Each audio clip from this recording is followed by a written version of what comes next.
नमस्कार शेतकरी मित्रांनो, तर तुम्ही इथं पाहू शकता की इथं कापसाचं पीक आहे. कापसाच्या पिकामध्ये आपण अशा प्रकारे जे आहेत पिवळे सापळे आणि ते तिकडच्या कळीला पाहू शकता की काही पिवळे येतं आणि इथं पाहू शकता की हा निळा सापळा आहे. तर अशा प्रकारचे आपण जे सापळे आहेत तर हे कापून कापसाच्या पिकामध्ये आपण अशा प्रकारे लावलेले.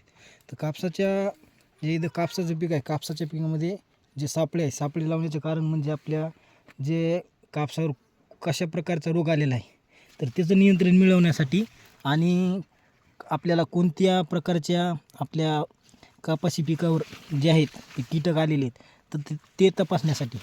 तर तुम्ही इथं पाहू शकता की कापसाच्या जे येलो ट्रॅप लावलेले तर याच्यावरती तुम्ही पाहू शकता की जे हिरवे तुडतुडे आहेत, हिरवे तुडतुडे असे पूर्णपणे असे हे जे सापळा आहे सापळेवरती चिकटलेले आहेत. तर आपल्याला याच्यावरून लक्षात येतं की आपल्या कापसामध्ये हिरव्या तुडतुड्याचा जास्त प्रमाणात प्रभाव आहे.